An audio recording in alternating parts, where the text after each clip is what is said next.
a traditional marriage and my fiancé wants us to start having sex. And I refuse. And he's angry. But our white wedding is still in view and I don't think it's proper. Because I'm a Christian. You don't think it's proper to have sex? Before our church wedding. After your traditional wedding? Yes. The wedding process is still halfway. So your husband is half husband? Because the wedding process is still halfway gone. Okay, I've not heard this before. So I've only heard of half brothers, half sisters. I've not heard of half husband. So until you now do the wedding in church, that's when you have a full husband. When we are completely married, I'm not saying he's full or half. If you have sex after you have done your traditional wedding, is it fornication? When our church wedding is still in view, yes. Because why? Marriage is honorable. Okay, so there's no honor in the process of your traditional wedding. It does not have honor? No, not that, but... Everyone. So I came across this video on Twitter and on TikTok, sorry, and I want to respond to it. Now, from this video, from what I sense two things. Then one, there's a miscommunication between the two people who are getting married. Miscommunication in the sense that maybe the man only wanted to do just only traditional marriage, and not both traditional marriage and the white wedding together. Maybe he just want to really do the traditional marriage, and maybe he considers that after the traditional marriage he is married, so he can get every marital obligation from his partner. The second difference also I sense between them is because of this there may be this gap in understanding the scripture. And I don't want to put it as a spiritual belief system now. Maybe there's a gap because perhaps the man understood that after traditional marriage you are married, but the lady obviously believed that it is after the church wedding that she considers herself married, and that is only when she can be intimate with the husband. Now, I want to put in what I understand from the Bible in clearing up some things. But first, I want to ask a question. Our parents, our grandparents, great-grandparents, the ones, our ancestors who lived before the white man came to our land with Christianity, does it mean the marriage they had at that time, the traditional marriage, since they didn't go to church or church wedding, does it mean the traditional marriage they had at that time, they were not legally married before God? Does it mean because of the fact that they didn't do church wedding, they didn't consider themselves married? You see, the church has things to do in this regard, because the church really need to put some things in perspective. We need to clear up some things so that some of these errors will not be okay, let me not say errors now, but some of this understanding will not be taken too far, because I feel it is what the church dishes out is what is responsible for things like this. Going into the Bible, I have not seen a place, maybe you've seen it, you can show me, but I have not seen a place in the Bible where it is the pastor that joins two people in marriage for them to be considered as husband and wife. I have not seen it. I have not seen a place when it said, the Bible never said a man will leave his pastor or his apostle or a deacon or an elder, and these people will join them together in marriage. No.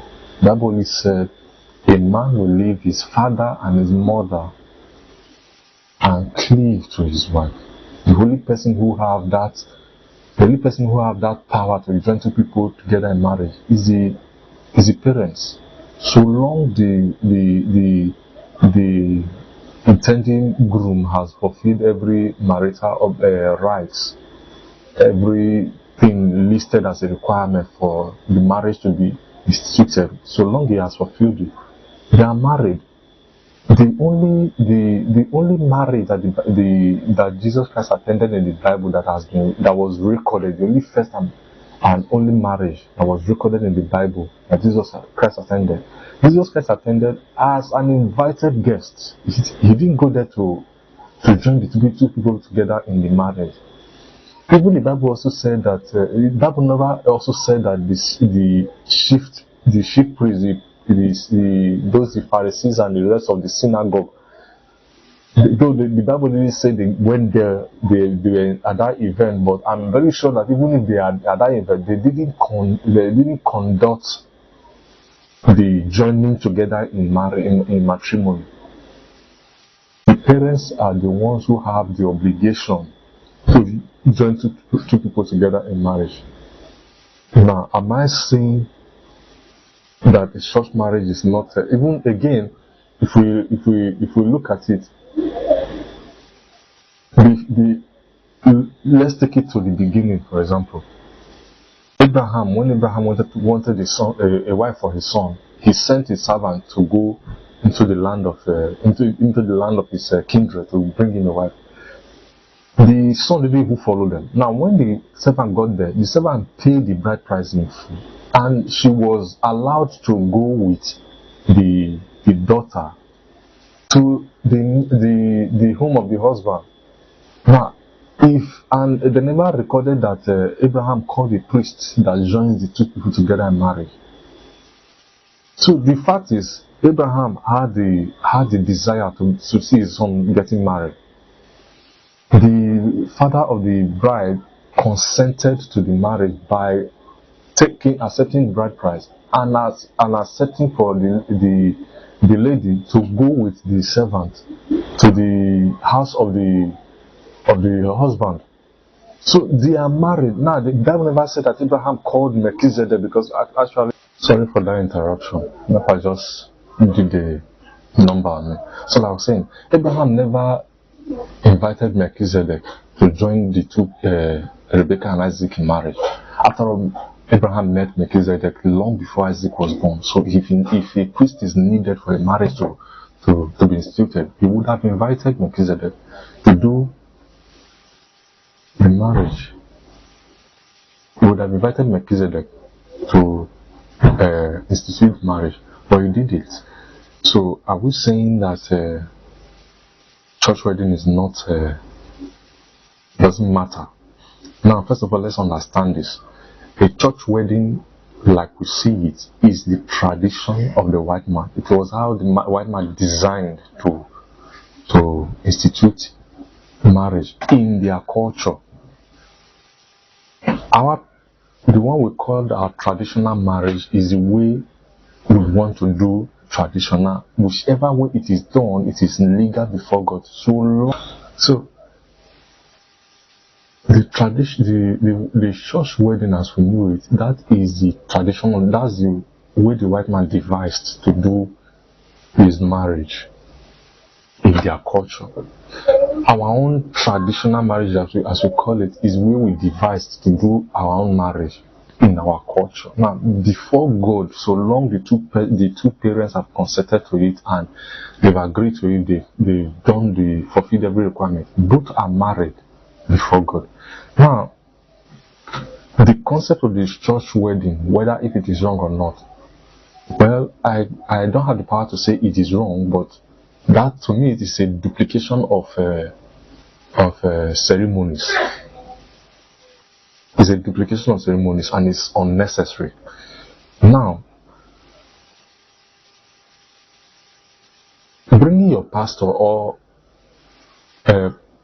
bringing God into your marriage ceremony is not wrong. This is what I mean. On the day of the traditional marriage, it is not wrong if you bring your pastor, if your pastor is present on that day. That such that after the joining and the prayers by your parents, your pastor can actually pray for you. There is nothing wrong with that. Your pastor can actually pray for you and bless you as a man of God. There's something wrong with that. Now, even if he cannot be available, you guys can go to his office. He can pray for you in his office, or even in his church, maybe during after service, or even during service. There's something wrong with that. But the most important thing is that you've done the one we call traditional marriage. Though I'm not comfortable with the word traditional, but you've done the traditional marriage and you are legally married before God. So considering yourself as not married because of the fact that you've not walked down the aisle to the church, you feel that your marriage is still halfway, that the marriage is not completed, it's still halfway. And because of that, you are not denying your husband your conjugal duty. That thing is wrong. It is very, very, very, very wrong. So I think the church actually needs to sit down and put these things straight. Now, people can choose the way they want to conduct their marriages.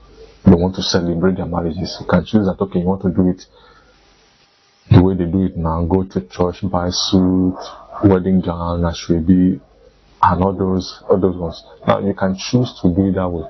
So long the resources are available, do you. But it doesn't mean you use it as a yardstick to know whether the marriage has been completed, whether the marital right has been, the process of the marriage is completed or not. That because you've not done the church wedding, you consider yourself as not married. It is very, very wrong. There is no place in the Bible where a pastor is one who joined two people to gather a marriage for it to be considered as a complete marriage. No. It's only a parent. It's only a parent that has that power to do it. So I just said, let me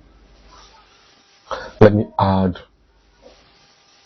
what I know into this, to clear out this, and I hope the church will one day teach on this and emphasize on it for it to be more, so that people will have a better understanding of how things should be done.